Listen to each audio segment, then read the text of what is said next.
Well, hi. I just want to tell you about the stories that I just read. Oh, can't see with those things on. Only you can see to read. This is going to be about the book of Judith. Yes, it is part of many of the missing books of the Bible. And just like Esther and just like Deborah in the book of Judges, this lady, by her and her alone, did she save all of Israel. Yes, all of Israel. In the time of the king of Nebuchadnezzar, being king, he was in a war against this king. I'm calling King A because I cannot pronounce his name. It's like Arpadax something. Can't say it. It's not gonna bother. Some call him King A. They was in a battle and in a war, and for those of you who like to be remembered through many of the books that God uses any and everybody, this story is definitely for you, okay? Because this was a widow to one of, actually, I forget on here, I forgot, but she was like married to one of the prophets, and he had died. And so during her time after he died, she kept her widow clothes on and she stayed in fasting a lot. She did a lot of fasting constantly all the time, but she had a lot of money.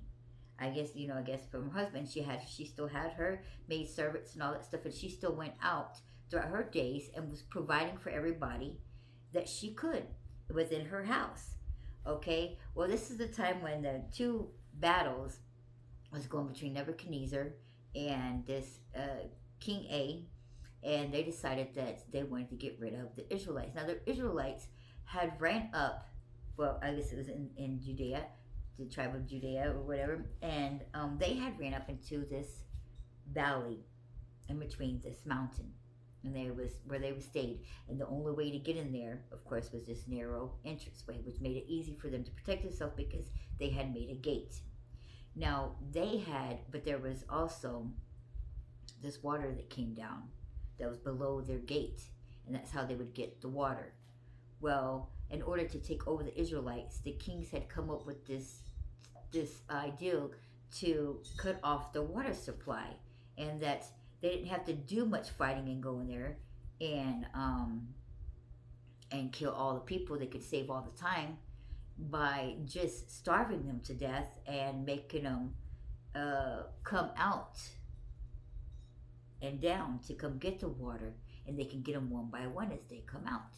And that was the plan, and how they was going to get rid of all, if they did, how to get rid of all the Israelites. And if they didn't do it, then they would just starve and just die of starvation and of thirst. And so that was the goal, and that was the plan. Well, Judith apparently was a very, very, I mean, it says it in there, very, very, very beautiful woman, very beautiful lady. And she never remarried, and it had been years. Now, the whole elders of Israel had got together, and they come together and was like, what can we do? So they come up with this plan. And in this plan, they had told the people of King A that they would try to think of it so I can get it correctly because I want you to read the story for yourself.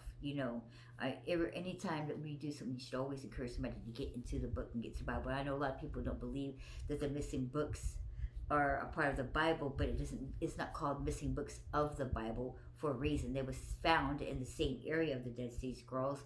So it was just a man who chose to pick which stories went in there, and some of them was put in there, and then some of them was removed again.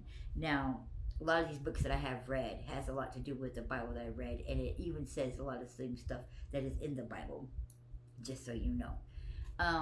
But so they had made this vow that after 5 days, because it was getting to the point that it was starving and starving, that they did something, and it was testing God.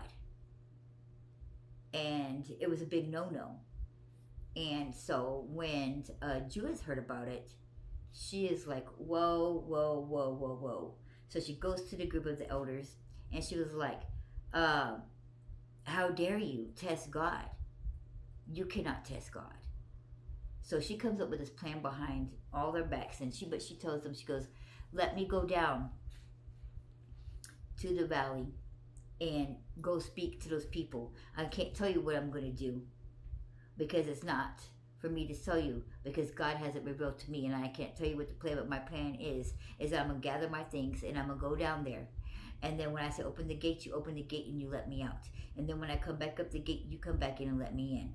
But you cannot come with me, and I cannot tell you where I'm going, and I cannot tell you what I am doing. Because see, these people have created a great big sin, and they made it a vow. And so because she fasted a lot, she had talked to God, and it doesn't reveal at the beginning part. It just says she talked to God. And so all she did was go out and talk to the elders and come down. And so it tells that once she got through talking to the elders, then she went back to her house. She gathered up her handservant maid, and she spent like a whole day getting very beautiful, because she had stayed in her widow clothes and stayed with ashes upon her and all that stuff like that, where she bathed and got all cleaned up. I mean, she just got, woo, just like that. And she got her best clothes on. She got out of her widow clothes, put on her best apparel, put on all her jewelry, put on, everything that she had, her crown. Correction. She put on her tiara. It says it in here that she put her tiara on her head. And she climbed upon their donkeys and camels and went down the mountain. Now as it come down, they let her out of the gates.